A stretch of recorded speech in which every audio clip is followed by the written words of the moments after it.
What you're looking at here is U.S. Border Patrol helping migrants cross safely into the United States illegally.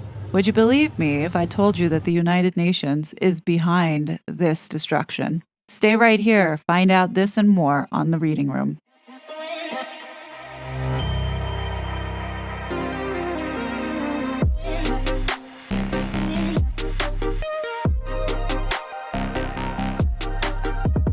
In 2021, early in this historic border crisis, Todd Bensman wrote that the United Nations was aiding and abetting the problem of this illegal migration by handing out debit cards and cash vouchers to these illegal border crossers on their way north.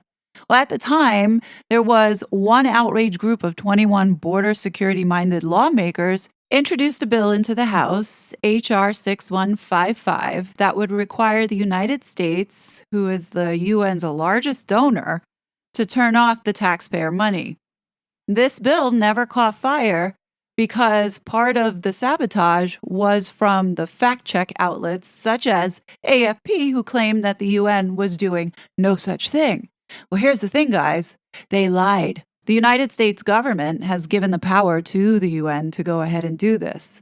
The UN's just released the 2024 Interagency Coordination Platform for Refugees and Migrants from Venezuela, also known as R4V for short, a planning and budget document for handing out $1.6 billion in 17 Latin America countries. So Todd Bensman gets his confirmation from questioning this migrant coming into the United States. Here's what this migrant had to say. It works because we don't have money, and they haven't deposited to my account. ¿Cuánto te depositaban? El depósito el 7 de enero a 14 de enero, pero no deposita nada. Yeah. So the whole month of January you haven't received anything. What were they supposed to receive in there? ¿Cuánto es lo que te dan? Es el último pago. ¿Cuánto fue? Cuatro. El dinero, 3,600 pesos. 3,600 pesos was the last payment I received. And it goes. I haven't received. Does that go into your bank account? ¿A dónde va? ¿Tienes una cuenta? ¿Una tarjeta? Sí. ¿Tienes? Oh, let me see. And how much is anything on that card now at all? Any money? ¿Tiene dinero ese? No hay dinero. No hay. No hay nada. No depositan nada. So, UNHCR is a UN refugee agency, and it confirms that the UN, with the helping hands of 248 named NGOs, is indeed giving debit cards to illegal migrants, funded in large part by the U.S. taxpayer. Now, although our 4V plan has been marketed to the world as aid and money going towards helping Venezuelans, in the document on page 14 and paragraph on page 43, it says the largesse goes to all nationalities and multiple other nationalities. So it's literally there for you to read. So pretty much anyone can come here, and that money is most often handed out as prepaid rechargeable debt cards, but also hard cash in envelopes, bank transfers, and mobile transfers the U.S. border-bound travelers can use for whatever they want, like buying cars.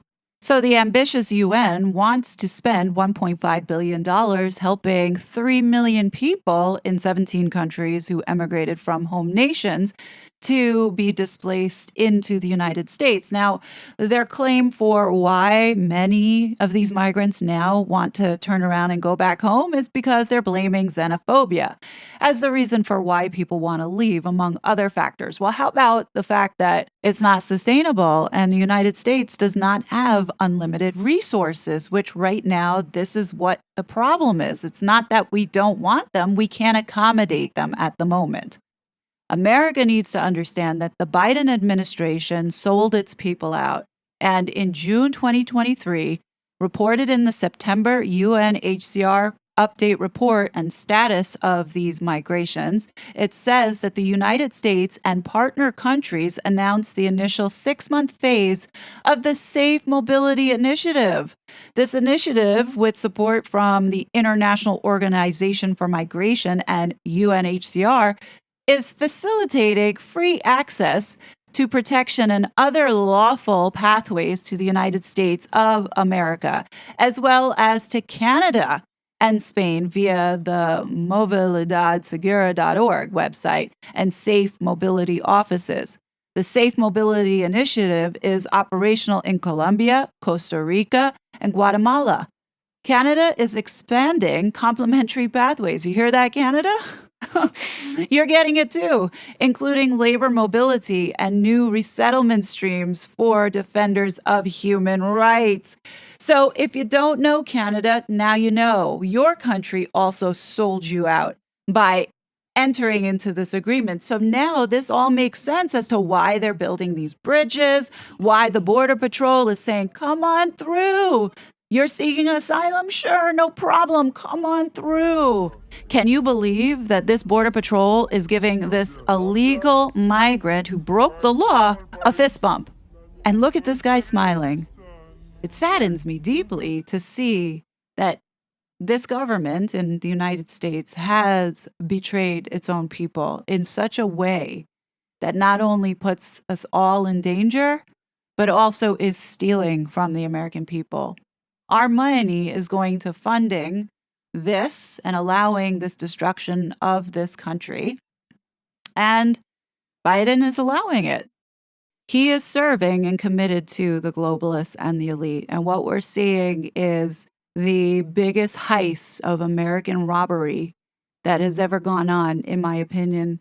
What we are seeing, truly, with all the money that's being given to supporting these migrants coming here, is going into the pocket of people. So take, for example, there is an investigation going on right now here in New York City where over $400 million contract was given to a company that was providing COVID testing, medical testing, and now is providing food for these migrants, in which there have been reports of migrants getting sick because of the quality of food that has been given to them. It's not even up to par with the amount that they're saying is cost per head. So figuring they're giving $11 per head or per migrant, and the food that is being given is not even food that you would give to a dog. And that's why they're throwing it out. That's why all this money is going down the drain. But something tells me that people are pocketing this money. Now, again, the Roosevelt Hotel on 45th on the east side now just signed another contract for $77 million to house these migrants for the next 6 months. Make no mistake, folks, that there are people profiting from this crisis, and those people are the globalists. What we are witnessing here with the UNHCR is really what the socialist state would look like, or the communistic state would look like. Think about it. They are giving these migrants money every single month, a fixed amount, in order to do whatever they need to do, right? So think about it this way. If our country is on the verge of collapse, if we continue going down this path, as well as, let's say, Europe as well, because we all know that the same thing that's happening here with this UNHCR, there's a similar agency in Europe doing the same thing, giving money to get migrants over into Italy and the UK and wherever else. What is going to happen if they continue on this path to overload the system is the collapse. And once the economies collapse, then there's no other choice than to restart over and figure out how to have a more, or in their minds, a more sustainable way of producing, correct? So what we are seeing here with this UNHCR is a preview to what a socialist state or a communistic state would look like if the money was controlled, if each person got a certain amount every month, and this is what your resources would be, because, hey, you're going to have to figure out how to share if your land is being invaded by these people. I mean, essentially, this control will take over if allowed. And that's, a scary thing. And that's because there's so many people who still don't see it or have been conditioned to see nothing wrong with it. Like, there are people who say that we need to preserve democracy. No, democracy is not what we want. This is what's killing this country. America is a constitutional republic. And I think the brainwashing that has been going on in the way that they use democracy is very deceptive. And quite frankly, it is dangerous. Here is the actual definition of the two. Democracy is a form of government based upon the principle of majority rule, period. End of discussion. Now, that's not very complicated. Majority rule. It's easy to understand, easy to sell to the masses, and, I might add, deadly.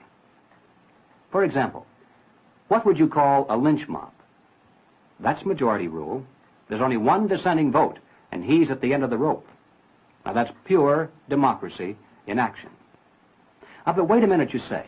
The majority should rule, yes, but not to the extent of destroying the rights of the minority. And now, ladies and gentlemen, we are no longer describing a democracy. We are speaking of a republic. A republic is a limited democracy. It's a form of government based upon the principle of limited majority rule. Limited so that the minority, even a minority of one, can be protected against the whims and passions of the majority. And how do you protect the minority from the majority? You write down a set of rules on a piece of paper. You say, this we can do, that we cannot. At the top of the paper, you write the word Constitution. And then everyone agrees to follow the rules no matter what the temptation. And when you're finished, you've created a constitutional republic. I'd like to know why. Why is it? I'd like to know why is it that the UN is helping everyone and their mother, except for the people of the United States. I don't think many people understand why the United Nations is so problematic. Not only do they have a history of corruption and human rights abuses amongst themselves, but they are playing a deliberate hand in destroying and taking down America by doing this. And they're doing this gleefully because they have immunity, which means that they cannot be criminally charged for carrying out an attack on America, which is exactly what I consider this, as well as the people of the United States cannot sue them, I don't believe, for taking our money to purposely destroy this country and our lives. This is the frustrating thing about the United Nations. They should not be above the law. Sadly, they are. And sadly, they have turned into an organization that feels that they should have this controlled power because they are being operated by these oligarchs, aka globalists. This crisis that they have created not only is taking away from the quality of our lives, but also is causing deaths with the influx of fentanyl overdoses. But is the UN rushing to our aid to help us in this humanitarian crisis? No, they're not. You got to ask yourself this question, why? Now, over the last couple of days, I have checked to see if there were any Democrats who were voicing concern around American safety regarding these migrants flying and not having to provide any kind of ID. Folks, I was not able to find a single one. Again, the Democrats are silent. But what we have here are Republicans speaking out, supporting the Americans, saying that there is tremendous amount of concern for the safety of the American people by allowing these migrants to fly with no ID, not knowing if they're terrorists or not. I mean, 1.9 million gotaways, and they're not concerned to know who is flying on these planes. Also, 169 people had been found on the F-terror watch list. I mean, hello? Here's what the Senate Republicans had to say about this yesterday. The American people know that if you head to the airport, you want to jump on a flight here in the United States, you bring a valid form of ID. I always use my Montana driver's license. I imagine some of you, maybe it's even happened to yourself, you show up at the airport, you run a little late, might have forgotten an ID back home. You don't try to enter through TSA to get to the terminal because you know you'll be turned back without a valid form of ID. This is an actual sign that's popped up at the Delta terminal at the Miami airport. Instructions for illegals to use their CBP One app, that's the Customs Border Patrol app, at TSA checkpoints as a valid form of ID to board a plane in the United States. For those who don't know, the CBP One app provides appointments for migrants who are claiming asylum at the border. Migrants, particularly those wanted for crimes, can fill in any basic information they want in the app and be let into the country. The goal is to, and I quote, validate adult non-U.S. citizen travel documentation when the traveler does not otherwise have an acceptable form of identification. However, it also notes that photos are optional. It says that multiple times. It says it can provide biographical information if requested, but notes that information is not stored, again, multiple times. How is this even serious?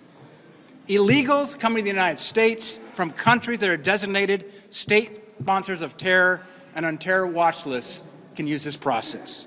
Americans, think about this for a moment. We, as Americans, are going to be forced to acquire a real ID by May of 2025, or you, or anybody else here, myself, will be barred from boarding a flight in the United States. How in the world can we justify this when illegal immigrants are allowed to board planes with unverifiable information they filled out on an app? The administration and the Senate Democrats say they are concerned about the southern border, but their actions prove otherwise. It's time to get serious.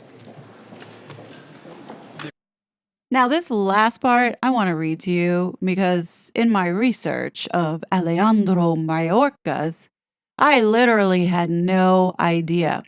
So this article, written by the same journalist, Todd Bensman, wrote this piece for the Center for Immigration Studies, dated November 30th, 2020, exposes this guy. And I don't know, I must have been sleeping at the wheel here back in 2020. I think we all were since this pandemic had hit. But here's what it says. I think everyone needs to hear this. So it says here, the man tapped to become U.S. Department of Homeland Security Secretary, Cuba-born Alejandro Ali Mayorkas, would wear many hats running one of the country's largest bureaucracies.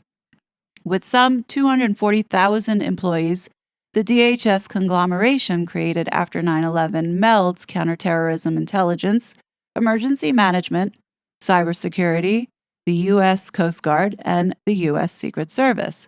But the planned nomination also portends far-reaching impacts on all forms of legal and illegal immigration. Already, the 61-year-old Mayorkas has shown early interest in an oversight role over U.S. Customs and Border Protection, CBP, Immigration and Customs Enforcement, and the agency he once headed, U.S. Citizenship and Immigration Services. But despite largely laudatory media reviews of a Mayorkas appointment, his public service legacy features serial ethical imbroglios, a pointed de-emphasis on immigration fraud and law enforcement, and strong-arm management tactics to spike acceptances of immigration and asylum applications in disregard of eligibility. While media organizations may have trod lightly over these troubled spots, a Senate confirmation process required for DHS secretary nomination likely won't, a public interest that argues for revisitation, and a more complete picture of how Mayorkas may manage this policy area. Well, we now know. The son of Jewish Cuban refugees who fled in the 1959 Communist Revolution, Mayorkas served President Bill Clinton as an appointed U.S. attorney in California from 1998 through 2001, President Barack Obama as head of USCIS from 2009 to 2013, and as Deputy Secretary for DHS from 2013 to 2016, before retiring to a blue-chip law firm in Washington, D.C. He served perhaps most controversially as head of USCIS, the huge immigration benefits management agency that oversees asylum approving processes, a fraud detection corps, residency and visa application processes, the E-Verify and Save immigration status checking systems, and the citizenship naturalization process. In their initial coverage, Political, the Washington Post, the New York Times, National Public Radio, or NPR, and other media organizations quoted former friends, colleagues, and Democratic figures praising Mayorkas for his experience and centrist politics. But the exuberant coverage largely tokenized several ethically questionable moments in Mayorkas' public service career, dating to his California U.S. attorney days, leaving an incomplete portrait. For instance, in its article about the prospective Mayorkas nomination, the Washington Post noted that only Republicans are likely to bring up a 2015 DHS Inspector General report that found Mayorkas inappropriately helped companies associated with powerful Democratic Party figures reverse employment visa denials for wealthy foreign nationals. The Post did not elaborate on its brief description of the scandal. However, the public interest in that matter and others to be described, as well as Mayorkas' unconventional actions with regard to legal and illegal immigration, arguably extends beyond Republicans to everyone in Congress with a vote on the nomination, and to anyone who cares about corruption or how immigration and border security policy develops next. Now, I'll let you guys decide if you want to read this or not, because it does go into further detail around some of the questionable decisions that he made that should have been red flags to our Senate before voting this guy in and allowing him to take on this position. But back then, who knew any better? Literally, we were all so brainwashed by the constant media being pushed out favoring Joe Biden. And, the leftists really did have the control over this. Everybody saw Trump as this boogeyman. And, when you read through this now, you scratch your head and say, how did this guy, well, we know how this guy was in office. He was working for some of the most corrupt Democrats. We had Hillary Clinton, Bill Clinton, Obama. This should explain everything that we're seeing now. You got to wonder, how much money is he taking out of our money that's being committed to the border? We know that money is being laundered somewhere, and it's going somewhere into his pocket, as well as other high official people. Now, I'm just speculating. I think a full-on investigation should be done on this guy. I don't understand how it is we can't just fire him. He clearly has not done his job, and it looks like to me that he's committing treason. But ultimately, it is the commander-in-chief who has the final say, and so far his final say has gone along with everything that this man is doing. So what does that tell you? I definitely am going to continue to keep following this particular situation closely. You don't want to miss it, so please don't forget to subscribe and like this video so you can be notified of more informative videos such as this. As I've said this before, this is a learning journey for me, and I've set this channel up to invite anyone who wants to come along to help get to a semblance of truth and reality. I believe that it is the responsibility of each of us to take ownership of our freedoms. The more informed we are, the better we can make choices instead of having the government do it for us. It's not going to be easy, but I have faith that we will be able to turn this ship around. Remember, we are the majority. They need us more than we need them. Stand tall and do not be afraid to use your voice. In repeating the words of Ben Franklin, any society that would give up a little liberty to gain a little security will deserve neither and lose both. Remember those words when you see the manipulation of these leaders forcing you to compromise. Do not be fooled, otherwise you will be enslaved. The choice is yours while you still have it. Chew on that, and I'll catch you later.